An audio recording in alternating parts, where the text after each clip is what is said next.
আজ প্রভু জগন্নাথ দেবের রথযাত্রা উৎসব, আর পাঁপড়ের কোনো রেসিপি হবে না আজ উৎসবের দিনে, এটা তো মানা যায় না। চিন্তা কিসের, আমি তো আসি, চলে এসো ঝটপট মিঠুর রান্নাঘরে। আজ মিঠুর রান্নাঘরে সকল বন্ধুদেরকে জানাচ্ছি রথযাত্রা উপলক্ষে শুভ রথযাত্রা, জয় জগন্নাথ। তাহলে রেসিপিটা শুরু করা যাক। চলে এসো মিঠুর রান্নাঘরে। এখানে আমি ছোট ছোট পাঁপড় নিয়েছি, তোমরা চাইলে বড় পাঁপড়ও নিতে পারো। বড় পাঁপড় নিলে ওটাকে তোমাদেরকে 4 ভাগ করে কেটে নিতে হবে, তাই আমি ছোট পাঁপড়টাই ব্যবহার করেছি।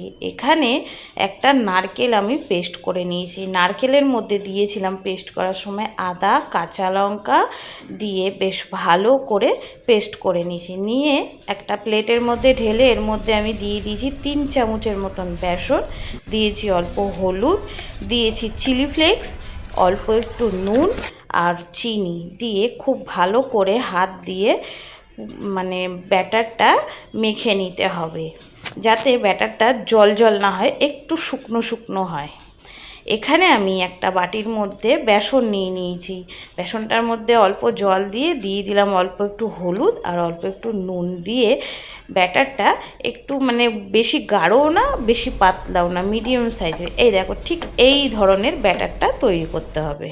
একটা করে পাঁপড় নিয়ে বেসনের গোলার মধ্যে চুবিয়ে তারপরে এই যে নারকেলের এটা তৈরি করে রেখেছি ওইটা খুব ভালো করে পাঁপড়ের মধ্যে লাগিয়ে দিতে হবে। দিয়ে এখানে আমি তেল গরম করে নিয়েছি, আর ঠিক যেরকমভাবে আমি পাঁপড়টা তেলের মধ্যে দিলাম ঠিক ওই রকমভাবে প্রত্যেকটা পাঁপড় ভাজার জন্য দিয়ে দিতে হবে।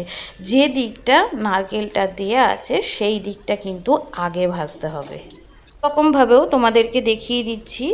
পাঁপড়টা চুবিয়ে মাঝখানে পুরটা ভরে আর পাঁপড়ের মুখটা আটকে তেলের মধ্যে দিয়ে দিলেই এটাও কিন্তু পাঁপড়ের এটা রেডি হয়ে যাবে। আমার পাঁপড়গুনি ভাজা হয়ে গেছে। ওই তেলের মধ্যে ফোড়নে দিলাম 2টো শুকনো লঙ্কা, গরম মশলা, 1 চামচের মতন গোটা জিরে, খুব ভালো রকমভাবে ফোড়নটা ভেজে নিতে হবে, বেশ মিষ্টি একটা গন্ধ বেরায় ফোড়নের। এইবারে পেস্ট করে রাখা মশলাটা আমি দিয়ে দেবো। মশলাটাতে দিয়েছি 2টো টমেটো, একটু আদা, 6 থেকে 7টা কাঁচা লঙ্কা আর দিয়েছি 6 থেকে 7টা কাজু দিয়ে বেশ ভালো করে মিহি পেস্ট করে নিয়েছি। দিয়ে দিলাম এর মধ্যে কিছুটা আরও মশলা, দিয়েছি এর মধ্যে ধনে গুঁড়ো, জিরে গুঁড়ো, হলুদ গুঁড়ো, নুন, মিষ্টি আর দিয়েছি কাশ্মীরি গুঁড়ো লঙ্কা দিয়ে খুব ভালো রকমভাবে নাড়াচাড়া করে মশলাটাকে কিন্তু কষাতে হবে যতক্ষণ না মশলার থেকে আদা টমেটোমের কাঁচা গন্ধটা চলে যাচ্ছে।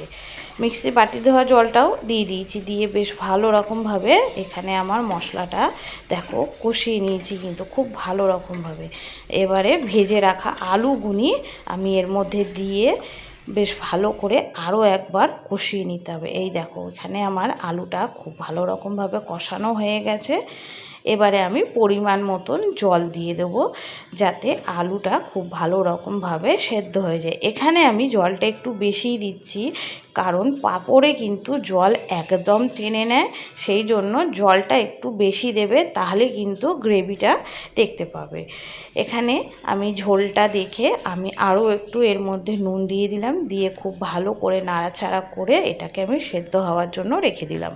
এখানে আমার ঝোলটা খুব ভালো রকমভাবে ফুটে গেছে, আলুগুনি খুব সুন্দরভাবে সেদ্ধ হয়ে গেছে। এবারে আমি এর মধ্যে দিয়ে দেবো ভেজে রাখা পাঁপড়গুনি দিয়ে মিনিট 5 একটু ফুটিয়ে নেব। দিয়ে দেবো এর মধ্যে চেরা কাঁচা লঙ্কা, 4 থেকে 5টা চেরা কাঁচা লঙ্কা, আর দিয়ে দেবো গরম মশলা, দিয়ে দেবো অল্প একটু ঘি আর সামান্য একটুখানি আরও মিষ্টি দেবো। নিরামিষ তো একটু মিষ্টি মিষ্টি হলে তরকারিটা কিন্তু খেতে খুব টেস্ট হয়। এখানে আমার একদম রেডি হয়ে গেল পাঁপড়ের তরকারি।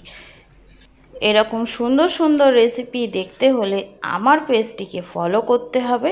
যদি আজকের রেসিপি তোমাদের ভালো লেগে থাকে তাহলে কমেন্টে জানাতে একদম ভুলো না। আজকে তাহলে আসি, শুভ রথযাত্রা।